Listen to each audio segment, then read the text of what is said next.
Hello বন্ধুরা, নতুন একটি ব্লগে তোমাদের সকলকে স্বাগত। আর আজকে অনেক দিন পর কলেজের ব্লগটা করছি। তো সকাল সকাল কলেজে যাব, আজকে একটু কাজ আছে অ্যাসাইনমেন্টের ব্যাপারে। তো সেই কারণে সকাল সকাল বাবার সঙ্গে ভাত টাত খেলাম, খেয়ে 11টার মধ্যে আমি রেডি হয়ে গেলাম। আর দেখতেই পাচ্ছ স্নান টান করা হয়ে গেছে। তো এখন চুল আঁচড়িয়ে আমি বেরিয়ে পড়বো কলেজের উদ্দেশ্যে। কলেজে বিশেষত একটা অ্যাসাইনমেন্টের কপি নিতে যাব, আর বন্ধুদের সঙ্গে অনেক দিন হলো কথা হয় না। তো ভাবছি বন্ধুদের রুমে গিয়ে একটু অ্যাসাইনমেন্টের দরকারও আছে আর দেখাও হয়ে যাবে। তো সেই কারণেই আমরা আজকে কলেজে যাচ্ছি।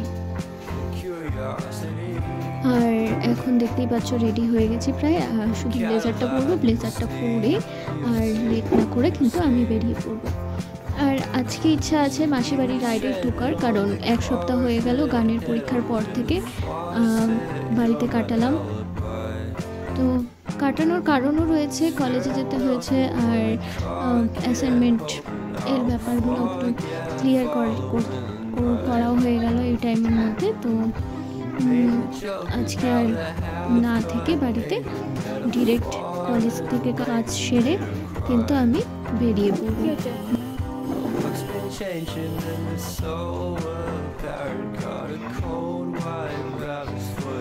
তো প্রায় 2 ঘন্টা পর আমি এখন রয়েছি প্রণবের রুমে। আর সৌরভও এসেছে এখানে। তো আমার কলেজে পৌঁছে কলেজের অ্যাসাইনমেন্টের কপি আর যা যা দরকার ছিল সমস্ত কিছু কমপ্লিট করে আমি ডিরেক্ট প্রণবদের রুমে চলে এসেছি। আর সৌরভকেও ডেকে নিয়েছি, সৌরভও আছে। তো মোটামুটি অ্যাসাইনমেন্টের ব্যাপারগুলো কমপ্লিট হয়ে গেছে। আমাদের প্রায় 8টা শেষের দিকে, আর সবার শেষে প্রণব বললো চা খাবে কিনা। তো চা অফার করলো, যেহেতু বন্ধু রুমে এসেছে তো না খেলে নয়।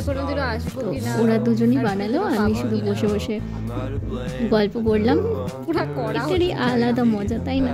তো সেটাই হচ্ছে। তো ওদের যেহেতু hostel life, PG life sorry, তো বুঝতেই পারছো আমাদের অবস্থা এরকমই।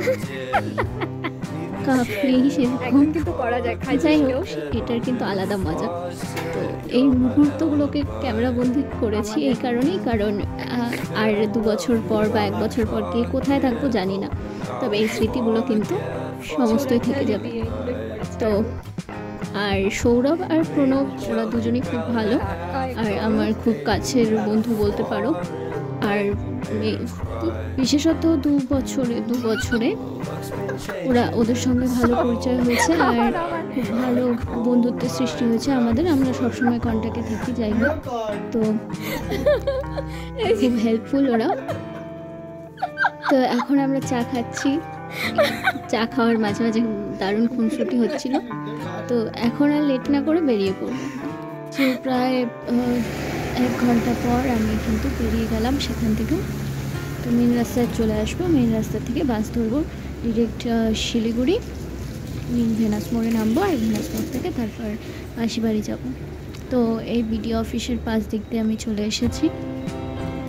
আর ক্যামেরাটা খুব নড়ছিল, কারণ বুঝতে পারিনি যে মোবাইলটা আমার হাতে ছিল শোয়ানো।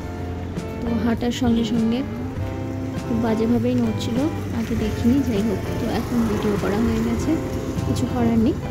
তো প্রায় চলে এসেছি মেন রাস্তায়। এখান থেকে আমি বাসও পেয়ে গেছি।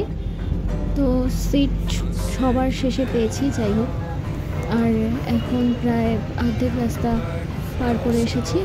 তো শেষে যতজন ছিল সবাই নেমে গেছে। আর দেখো কি সুন্দর দেখা যাচ্ছে, এটা মহানন্দা ব্রিজের উপর দিক দিয়ে সানসেট হচ্ছে, সূর্যাস্ত হচ্ছে। তো বেশ সুন্দর লাগছে সিনারিওটা। তো জানলা থেকে, বাসের জানলা থেকে যতদূর তোলা সম্ভব তুলেছি। তো প্রায় 10 মিনিট পর আমি কিন্তু ভেনাস মোড়ে পৌঁছে গেছি, নেমে গেছি। আর নেমে এখানে প্রায় আমাকে অনেকটাক্ষণ অপেক্ষা করতে হয়েছিল অটোর জন্য। আজকে খুব লেট ছিল, খুব জ্যাম ছিল রাস্তায়, তাই অটো আসতে দেরি করছিল। ভেনাস মোড়ে প্রায় 15 মিনিট 20 মিনিট দাঁড়ানোর পর একটা অটো পেলাম, সামনে জায়গা পেয়ে গেছিলাম। আর সামনের সিটটা খুব ভালো লাগে, কারণ এই কারণে দুজনের সিট থাকে, তো আর কেউ চাপাচাপির ব্যাপার থাকে না। যাই হোক, সামনের সিটে বসে শিলিগুড়ি টাউন স্টেশনের পাশ দিক থেকে কিন্তু আমরা সোজা চলে যাবো এখন থানা মোড় থেকে নৌকাঘাট থেকে ডিরেক্ট আমরা নামবো। এটা হলো উত্তর কন্যার পাশটা।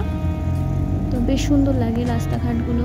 তো বেশিক্ষণ না, 20 মিনিটের মাথায় গিয়ে কিন্তু আমরা পৌঁছে গেলাম ব্যাটালিয়ন মোড়। আর সেখানে নেমে ফার্স্ট টাইম মাসিকে ফোন করলাম, কারণ মাসি জানতো না আমি আসবো, তো চাবিটার ব্যাপার আছে, মাসি থাকবে কিনা।